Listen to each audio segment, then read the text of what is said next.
The fluorescent lights of Denver International Airport buzzed overhead as thousands of travelers rushed past Gate C-42, dragging suitcases, clutching boarding passes, consumed by their own urgent destinations. Nobody noticed the young woman sitting perfectly still near the charging station, her hands trembling slightly as they gripped a worn backpack. Nobody saw the tears silently streaming down her face. Nobody understood the desperate, subtle movements of her fingers. Nobody except a 7-year-old girl with pigtails and a stuffed elephant named Mr. Snuggles. In a world where we're constantly connected yet increasingly disconnected, where 100 people can witness suffering and simply walk away, sometimes it takes the purest heart to see what everyone else misses. This is the story of how one little girl's simple act of attention changed everything, reminding us all that heroism doesn't always roar, sometimes it whispers, and sometimes it doesn't make a sound at all. Sarah Mitchell had been deaf since birth, but she'd never let that define her limitations. At 23, she'd built a life of independence in Boulder. Working as a graphic designer, living in a small apartment she'd decorated herself, navigating a hearing world with resilience and determination. She read lips fluently, communicated through sign language and text, and had learned to advocate for herself in countless situations. But nothing had prepared her for this moment. Stranded at the airport, her phone battery dead, her connecting flight to San Francisco leaving in 40 minutes, and her medication for epilepsy locked inside. Checked luggage that had somehow ended up on a flight to Phoenix. She'd tried explaining to 3 different airport employees, but in the chaos of the holiday travel season, her attempts to communicate had been met with confused looks, hurried gestures toward information desks, and the kind of well-meaning but ultimately unhelpful smiles people give when they don't understand and don't have time to try. One agent had handed her a pamphlet about accessibility services. Another had spoken very slowly and very loudly, as if volume could bridge the gap. The third had simply walked away mid-conversation, distracted by an announcement Sarah couldn't hear. Panic was setting in. Sarah needed her medication. She needed someone to understand. She needed help. Her hands moved in sign language, fluid and expressive, but to the passing crowd, they were just movements, easy to ignore, easy to misinterpret, easy to walk past. That's when Emma Rodriguez noticed. Emma was supposed to be sitting quietly next to her mother, who was absorbed in a work call that apparently couldn't wait, even though they were on vacation. Emma's older brother was glued to his tablet, and her father was 3 gates away getting coffee. So Emma sat there, Mr. Snuggles tucked under her arm, her curious brown eyes watching the world go by. She noticed things other people missed, the way the sun created patterns on the floor, how the woman at gate C-40 was wearing 2 different shoes, the fact that the man, reading the newspaper, hadn't turned a page in 15 minutes. And she noticed Sarah. Emma had learned some sign language at school. Her teacher, Mrs. Patterson, had taught the class basic signs because one of their classmates, Lucas, was hard of hearing. Emma remembered the alphabet, simple phrases, and most importantly, she remembered Mrs. Patterson saying, "When someone is communicating, really communicating, they deserve to be heard, even if they're not using words." Sarah's hands were moving in patterns Emma didn't fully understand, but she recognized the universal language beneath them. Fear, desperation, the plea for help. Emma watched as another businessman hurried past, his eyes never leaving his phone. She watched as a group of teenagers laughed loudly, completely oblivious. She watched as the world kept spinning, indifferent to one woman's silent crisis. Emma tugged on her mother's sleeve. "Mom! Mom!" "Not now, sweetie," her mother whispered, hand over the phone's microphone. "Mommy's working."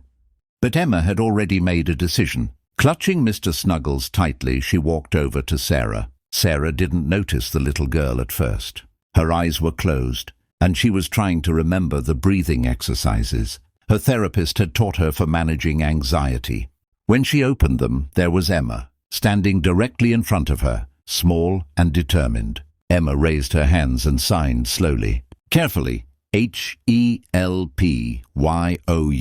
Sarah's eyes widened. The girl's signing was childlike, imperfect, but it was signing. Someone was trying. Someone had noticed. Sarah's hands moved quickly, urgently, signing words Emma didn't know. But Emma wasn't discouraged. She pulled out the small notepad and crayon she kept for drawing and offered them to Sarah. With shaking hands, Sarah wrote, "My medicine. In checked bag. Went to wrong city. I have epilepsy. Need help getting it back. Phone dead. Nobody understands." Emma read the words, her face scrunching up in concentration. She didn't fully understand what epilepsy meant, but she understood medicine and help, and nobody understands. That was enough. "I'll get my mom," Emma said out loud, then remembered Sarah couldn't hear her. She gave a thumbs up instead and ran back to her mother. "Mom! Mom!" Emma yanked on her mother's arm with real urgency this time. "Emma," I said, "there's a lady who needs help. She's sick and her medicine is lost and she can't hear and nobody's helping. Her and we have to do something." The urgency in Emma's voice finally broke through. Maria Rodriguez looked at her daughter's face, saw the genuine distress there, and ended her call. "Show me." Emma led her mother to Sarah, who was now standing, hope and fear warring in her expression. Emma handed her mother the notepad with Sarah's message. Maria read it and something shifted in her face. She was a nurse. She understood exactly how serious this was. She looked at Sarah, then at her daughter, then back at Sarah, and nodded firmly. Maria gestured for Sarah to follow and marched straight to the airline's customer service desk, Emma trailing behind. This time, when they reached the counter, Maria didn't ask. She explained, clearly and firmly, that this was a medical emergency. She showed the agent Sarah's note. She used words like liability and immediate assistance required and patient advocacy. The agent's demeanor changed instantly. Calls were made. Managers were summoned. Within minutes, Sarah had 3 employees working on tracking her luggage, accessing emergency medication protocols, and coordinating with the pharmacy nearest to the airport. While they waited, Emma sat next to Sarah, and Sarah showed her more signs. Emma taught Sarah how to play tic-tac-toe on the notepad. They drew pictures together. Mr. Snuggles sat between them, a fuzzy mediator. Maria watched her daughter and felt something crack open in her chest. When had she become so absorbed in her phone, her work, her own world that she'd stopped seeing the people around her? When had she forgotten to teach her children by example what Emma had apparently learned anyway, that kindness isn't an interruption to your day. It's the whole point of the day. 45 minutes later, Sarah had her medication in hand, retrieved from a pharmacy delivery coordinated by the airport staff. Her luggage was being rerouted, and she'd been rebooked on a later flight with premium assistance to ensure her needs were met. But more than that, she had something she'd lost in those frightening moments, the feeling that she wasn't alone. Sarah knelt down to Emma's level and signed, "Thank you," then pulled her into a hug. Emma squeezed back, Mr. Snuggles squished between them. When Emma's father returned with coffee, and her brother finally looked up from his tablet, Maria gathered her family together. "I want you all to meet someone," she said. "This is Sarah, and your sister just reminded me what really matters." Sarah, using her phone that Maria had helped charge, typed a message and showed it to the family. "Emma didn't just help me today. She reminded me why I never give up on people. In a crowd of hundreds, one little girl took the time to see me.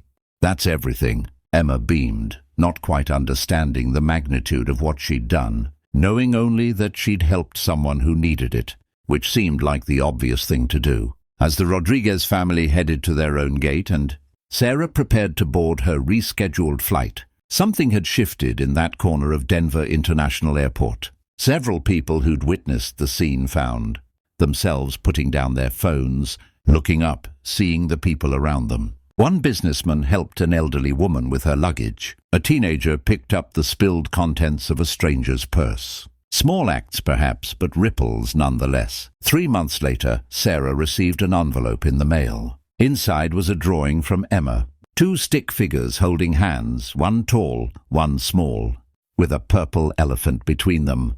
At the bottom, in careful 7-year-old handwriting, "Friends help friends." Love, Emma and Mr. Snuggles. Sarah framed it and hung it above her desk, a reminder that she carried with her always. In a world that often feels too busy, too disconnected, too indifferent to notice one person's silent struggle, sometimes all it takes is one observer, one small voice insisting that someone is worth helping, one pure heart that hasn't yet learned to look away. Emma didn't save Sarah's life with dramatic heroics. She saved it by doing something far more radical in our modern world. She paid attention.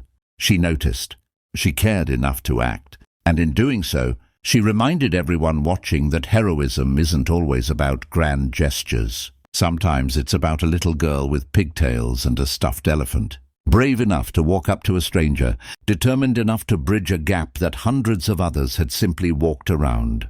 Because at the end of the day, we're all just trying to be understood, to be seen, to matter. And sometimes, the greatest gift we can give another human being is the simple acknowledgement that we see them, really see them, and that their struggle is worth our time, our effort, our compassion. Sarah would never forget the day she felt invisible in a crowd of hundreds. But more importantly, she would never forget the little girl who proved that invisible and unseen are two very different things. All it took was one person willing to look,